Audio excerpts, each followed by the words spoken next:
अपराधी उसकी हत्या करना, उसका दुष्कर्म करना उस बच्ची के साथ में ये दुस्साहस नहीं करते। अवैध कारोबारों से जो पैसे आते हैं उसको लूट करके अपनी तिजोरियों में भरने का काम ही कर रहे हैं। अपराधियों का पुलिस प्रशासन से भय खत्म हो चुका है।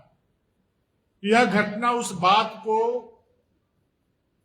साबित करता है कि उनके दोनों आंख निकाले गए थे, उसके जीभ काट दिए गए थे।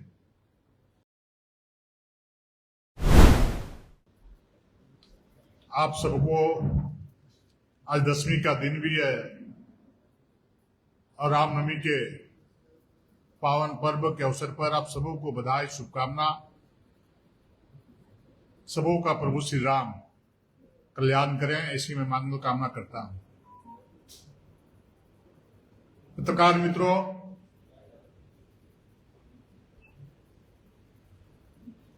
एक लंबी लड़ाई के बाद भारतीय जनता पार्टी के संघर्ष के बदौलत और श्रद्धेय अटल बिहारी वाजपेयी जी के आशीर्वाद से इस राज्य को बिहार से अलग किया गया था। इस राज्य का निर्माण किया गया था और तब झारखंड के किसी लोगों ने ऐसा नहीं सोचा था कि झारखंड अलग होने के बाद झारखंड को इस प्रकार का दिन देखना पड़ेगा।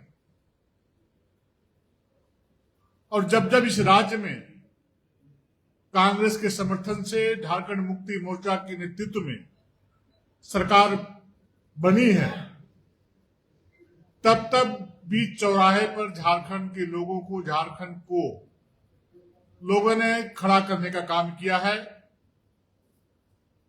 लॉ एंड ऑर्डर बद से बदतर हुआ है। बेटी बहन का इज्जत और आबरू सरेआम लूटे जा रहा है।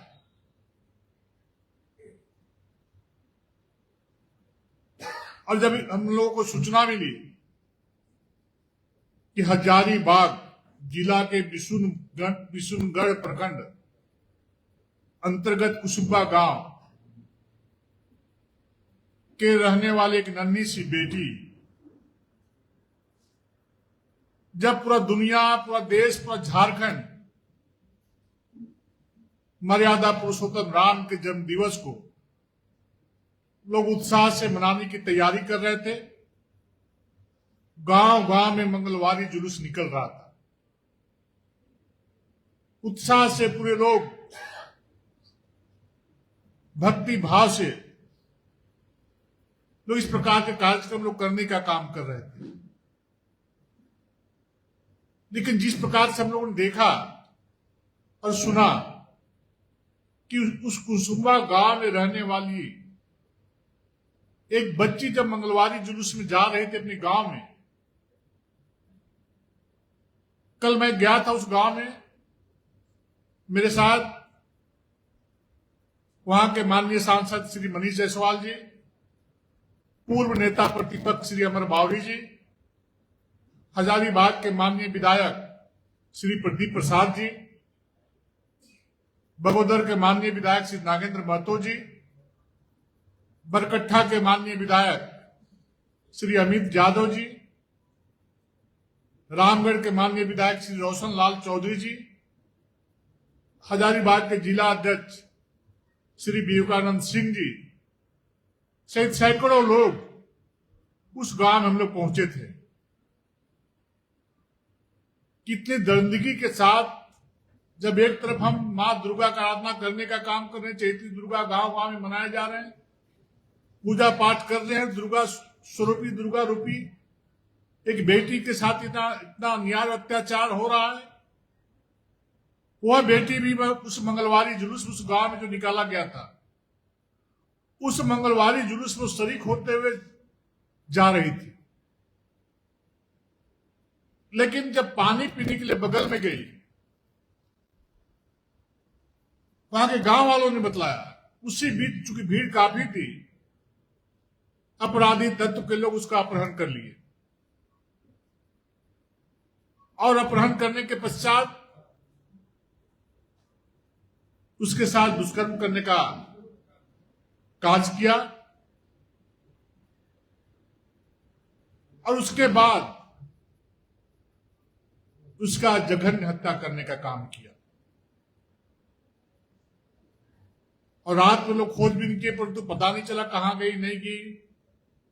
लेकिन जब कल स्पॉट में हम लोग सारे लोग गए तो बीच बस्ती के बीच में एक टूटा हुआ घर है, उसके बगल में बांस का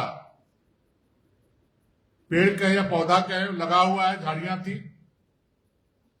जब सवेरे लोग खोजने लगे तो गांव के बच्चियों ने कहा कि अमुक बच्ची का वहां पर डेड बॉडी पड़ा हुआ है। और जब डेड बॉडी के सामने गए तो जो गांव वाले लोगों ने कहा कि उनके दोनों आंख निकाले गए थे, उसके जीभ काट दिए गए थे, उसके दांत तोड़ दिए गए थे। इस प्रकार से जघन्य अपराध कर उसकी हत्या कर दी गई। आप सोच सकते हैं कि हम लोग जब बोलते हैं कि लॉ एंड ऑर्डर ध्वस्त है, अपराधियों का पुलिस प्रशासन से भय खत्म हो चुका है, यह घटना उस बात को साबित करता है कि इस राज्य में अपराधियों को प्रशासनिक पदाधिकारियों से, पुलिस के पदाधिकारियों से बिल्कुल भय समाप्त हो चुका है। पुलिस के पदाधिकारी इस बारे में चिंता ही नहीं करते हैं कि अपराध कितनी तेजी के साथ इस झारखंड में बढ़ रहा है। हाँ, पुलिस की पदाधिकारी चिंता करते हैं कि रात में बालू तस्करी करने वाले गाड़ियों की गिनती करते हैं, रात और दिन जो कोयले की अवैध खनन से जो चोरी हो रहा है कोयला, उसकी गिनती करते हैं। और जो हम लोग बार बार बोलते हैं कि भ्रष्टाचार की आकंठ में राज्य की सरकार डूब चुकी है। जो लॉ एंड ऑर्डर पुलिस के पदाधिकारियों को ठीक करना चाहिए वो उनका विषय नहीं रह गया है। उनका विषय इस प्रकार के अवैध कारोबारों से जो पैसे आते हैं उसको लूट करके अपनी तिजोरियों में भरने का काम ही कर रहे हैं। और नहीं तो प्रारंभिक दौर में जब से सरकार चल रही है, अगर जब शुरू में ही अपराधियों से कड़ाई से पेश आता, प्रशासनिक पदाधिकारी और पुलिस के लोगों से यदि अपराधियों को भय होता, तो चारों तरफ आबादी में रहने वाला गांव के बीच में अपराधी उसकी हत्या करना, उसका दुष्कर्म करना उस बच्ची के साथ में ये दुस्साहस नहीं करते। जब कल मैं उसके घर में गया अपने माननीय सांसद, माननीय विधायक के साथ में, कार्यकर्ताओं के साथ में, 4 दिन से उनका डेड बॉडी उनके घर में पड़ा हुआ था। प्रशासनिक पदाधिकारी उसका सूद लेना भी मुनासिब नहीं समझे। न डीसी गए, न एसपी गए, न प्रखंड के कोई प्रशासनिक पदाधिकारी गए। हाँ गए, थानेदार और डीएसपी वहां पर हाजिर थे जब हम लोग गए थे। वहां पर 4-4 दिन से उसके पिताजी मजदूरी का काम, मार्क्सटाउन करने का काम करते, और उसकी टिकट की भी व्यवस्था, आने का व्यवस्था भारतीय जनता पार्टी के माननीय विधायक प्रदीप प्रसाद जी और मनीष जायसवाल ने की। वो ट्रेन से आ रहे थे, ट्रेन से आते तो और 4 दिन लग जाता। हमारे माननीय विधायक प्रदीप प्रसाद ने एरोप्लेन का टिकट व्यवस्था करके उनको तुरंत रांची लाने का काम किया, गाड़ियों की व्यवस्था की गई, उनको घर तक पहुंचाने का काम किया। यह जिम्मेवारी प्रशासन का था कि गरीब बाप की बेटी जिनकी दुर्दान तरीके से दुष्कर्म की, हत्या की, तो उसके गार्जियन को बुलाने का काम, गार्जियन को बुलाने की व्यवस्था करने का काम सरकार को चिंता करने की काम करना चाहिए था। लेकिन सरकार के कामों में जू तक नहीं रेंगा है। छोटी छोटी बातों पे माननीय मुख्यमंत्री जी ट्वीट करने का काम करते हैं। कहां गया उनका ट्वीट? इतनी बड़ी घटना घट गई, निर्भया हत्याकांड जो दिल्ली में हुआ था, मुझे लगता है उससे भी बड़ी घटना इस झारखंड में हुआ, बिशुनगढ़ में, हजारीबाग में हुआ है। सरकार सोई हुई है, कोई मतलब नहीं है। इसलिए मैं कल ही वहां पर बोल के आया हूं कि अगर यदि अपराधी नहीं पकड़े गए कल तक, 24 घंटे का समय उनको दिया हुआ, रात तक नहीं पकड़े गए, तो कल शाम में हजारीबाग जिला अंतर्गत आने वाले सभी प्रखंड मुख्यालयों में हमारे कार्यकर्ता सहित आमजन मशाल जुलूस निकाल करके विरोध करेंगे। उसके बाद सोमवार को पूरा हजारीबाग ठप रहेगा, हजारीबाग जिला बंद रहेगा। उसके बाद यदि गिरफ्तारी नहीं हुई तो पूरे झारखंड राज्य अंतर्गत हम लोग इस बेटी को न्याय दिलाने के लिए आंदोलन करने का काम भारतीय जनता पार्टी करेगी। हम लोगों का मांग है कि जो भी अपराधी इस घटना को अंजाम दिए हैं उसको फांसी की सजा सरकार दिलाने के लिए काम करे। वो फांसी के फंदे में लटकता हुआ पूरे हजारीबाग से पूरे झारखंड राज्य के लोग उस अपराधी को देखना चाहते हैं ताकि किसी दूसरी बेटी के साथ इस प्रकार की घटना ना घटे। कुछ नेता बोल रहे थे कांग्रेस के कि भारतीय जनता पार्टी राजनीति करती है। इस प्रकार की घटनाओं में जेएमएम के लोग बोल रहे थे। मैं उन लोग से आग्रह करता हूं कि आप एक बार जाकर कुछ गांव में उनके मां पिताजी से मिलने का काम करें। बच्ची का कल अंतिम संस्कार हो गया है। हम लोग जब गए थे तब तक वो प्लास्टिक में लपेट कर उस बच्ची को रखा गया था घर के खाट पे। अत्यंत गरीब परिवार। इस प्रकार प्रतिक्रिया व्यक्त करने से पहले लोगों को जरूर मानवता का मिसाल पेश करते हुए दूसरे दल के जो जेएमएम कांग्रेस के लोग हैं उनसे मैं आग्रह करता हूं एक बार जाकर उस गांव में तो उसकी स्थिति का, उस परिवार की स्थिति का, उस गांव की स्थिति का आकलन करने का काम करें, तब इस प्रकार का बयान देने का काम करें। और माननीय मुख्यमंत्री जी असम के चुनाव में जा रहे हैं।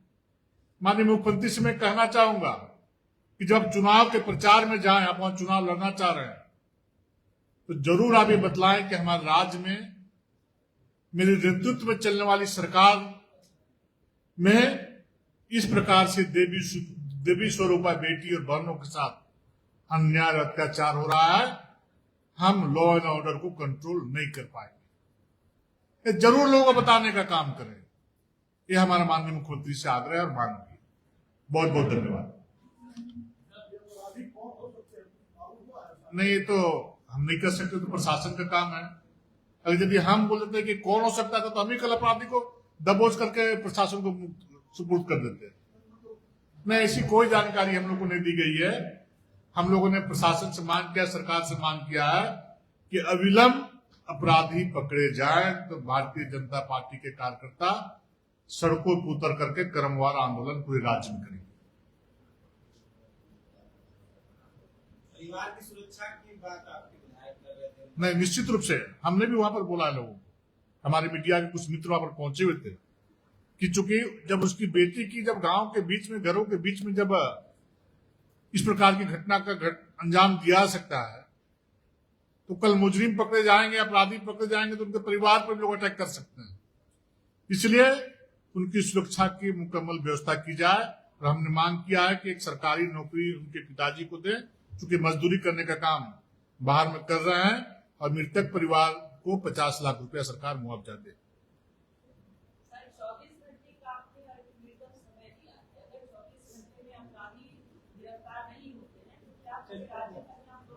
नेतृत्व तो बोला कल हजारीबाग के विभिन्न प्रखंड मुख्यालयों में मशाल जुलूस निकलेगा और सोमवार को 30 तारीख को हजारीबाग बंद रहेगा।